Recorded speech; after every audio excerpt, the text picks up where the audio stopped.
Ang Pi Network ay isa sa pinaka-pinag-uusapang crypto projects sa buong mundo dahil sa laki ng kanyang community at sa pangako nitong maging accessible sa lahat kahit walang malalaking puhunan. Pero sa kabila ng hype at milyong-milyong pioneers, hindi pa rin ito lumalapag sa mga malalaking exchanges gaya po ni Binance. Sa kabila ng mga chismis na malapit na itong malista, mukhang marami pang hadlang bago tuluyang maganap ito. Kaya sa video na ito ay pag-uusapan po natin ang totoong dahilan kung bakit patuloy na nadidelay ang paglista kay Picoin kay Binance at kung anong mga issue ang kailangang harapin bago po niya maabot ang susunod na malaking yugto. Pero bago po tayo magpatuloy, ay pakibasa na lamang po muna ang disclaimer dito po sa ibaba ng ating screen. Yan, simulan po natin sa unang katanungan kung bakit nadidelay. Yan, bakit nadidelay ang pagkakalista ni Picoin kay Binance.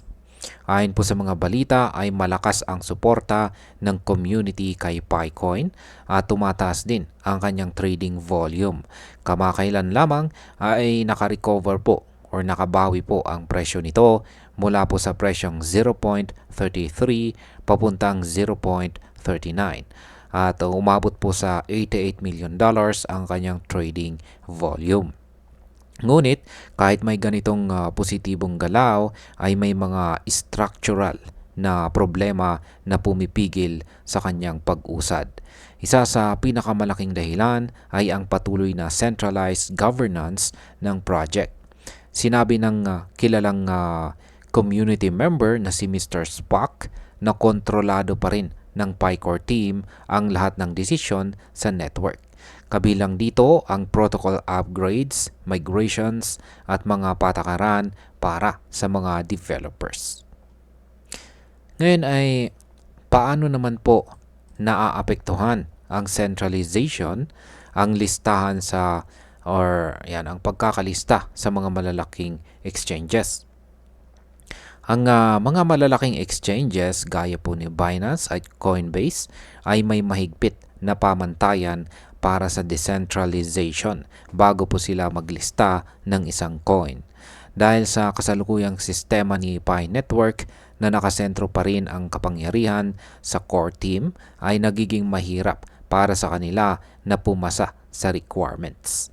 May ilang maliliit na exchanges gaya po ng Swap Phone na tumanggap na kay Picoin. Pero para po sa mga big players ay nananatiling too centralized ang project. Ito ang dahilan kung bakit maraming desisyon sa community ay kailangang lutasin mismo ng mga pioneers kahit walang opisyal na tulong mula sa PiCore team. Ngayon ay totoo bang community? Totoo bang community driven itong si Pi Network? Bagamat ipinapakita ni Pi Network sa publiko na ito ay para sa community, ay kabaliktaran ang nangyayari pagdating sa desisyon. Nananatiling hawak po ng core team ang pinakamalaking kapangyarihan. Ito ay nagdudulot ng sama ng loob sa mga pioneers na gustong magkaroon ng mas malinaw na transparency at shared control sa project. Para sa maraming members ay kailangan ng Pi Network na magpakita ng tunay na decentralization kung gusto nitong makuha ang tiwala ng mas malaking crypto market. Ayan. Ngayon ay ano po ang estado ng mainnet at bakit hindi pa rin tuloy-tuloy ang operasyon nito? Isa pang malaking hadlang ay ang mabagal na paglipat mula po sa testnet papunta sa full mainnet. Ayan. Sabi po ni Mr. Spock na kahit in-announce na ang open network phase, ay karamihan pa rin sa activities ng Pi Network ay nasa testnet. Ibig sabihin ay hindi pa ganap na operational ang open mainnet. Sa ngayon ay kakaunti lamang ang mga nodes na aktibong nag-ooperate sa mainnet at ito ay humahadlang sa proseso ng decentralization. Yan. Ngayon ay ano naman po ang epekto ng mababang node participation?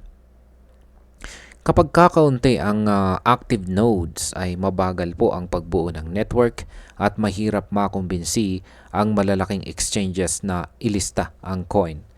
Kaya hinimok na ng PyCore team ang mga users na tapusin ang kanilang KYC at simulan ang migration sa mainnet. Pero mababa pa rin po ang adoption rate at malayo pa sa kinakailangang antas para matawag itong tunay na decentralized network. Hanggat hindi po tumataas ang bilang ng active validators, ay malabo pong makita natin si PyCoin na malista kay Binance. Yan. Bakit naman po sinasabing kulang pa rin sa utility itong si PyCoin? Kahit nasa migration phase na, ay limitado pa rin ang tunay na gamit ni PyCoin sa totoong mundo. Ang mga features gaya po ng referral rewards at validator earnings ay wala pa rin sa user wallets. May mga rewards na nakikita sa display, ngunit hindi pa ito naipapadala sa mga users. Ito ay nakakaapekto sa tiwala at engagement ng community.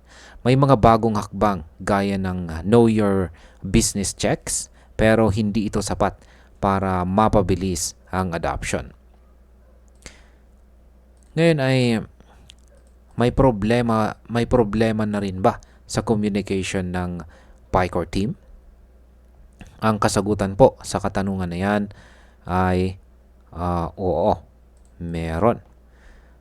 Isa pa sa mga kritisismo laban sa PyCore team ay ang kakulangan sa malinaw at tuloy-tuloy na komunikasyon. Ayon po kay Mr. Spock ay dapat yakapin ng PyCore team ang kanilang papel bilang mga leader at mas maging aktibo sa pagbibigay ng update. Dahil sa matagal na pananahimik ay dumadami ang haka-haka at maling impormasyon na lalo lang nagpapainit sa frustration ng mga pioneers. At ayan, para po sa atin bilang mga Pinoy crypto enthusiast dito sa Pilipinas, ay mahalagang bantayan po natin ang nangyayari kay Pi Network bago tayo maglagay ng malaking puhunan. Ang delay po sa Binance listing ay nangangahulugang hindi pa stable ang kanyang market access at liquidity. Para po sa mga Pinoy na umaasa na mabilis tataas ang kanyang presyo, ay kailangan po natin ng pag-iingat. At maliban dyan ay ang pagpaplano.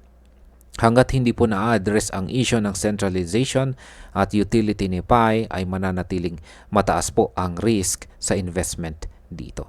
At bilang panghuli, sa personal kong pananaw ay malaki ang potensyal ni Pi Network kung maipapakita po nito ang tunay na decentralization at maitatag ang malinaw na gamit sa totoong mundo. Malakas ang community at may kakayahan itong magdala ng malaking adoption kung tama ang direksyon. Pero kung magpapatuloy ang delay sa mainnet at kulang na communication mula sa PyCore team, ay posibleng mawalan po ng momentum ang project. Sa uli ay nakasalalay pa rin sa kanilang transparency at decisiveness kung makakarating si PyCoin kay Binance. At ayan, hanggang dito na lamang po tayo sa video na ito mga ka-crypto. Marami pong salamat sa panonood. Ingat po tayo lagi at God bless po sa ating lahat.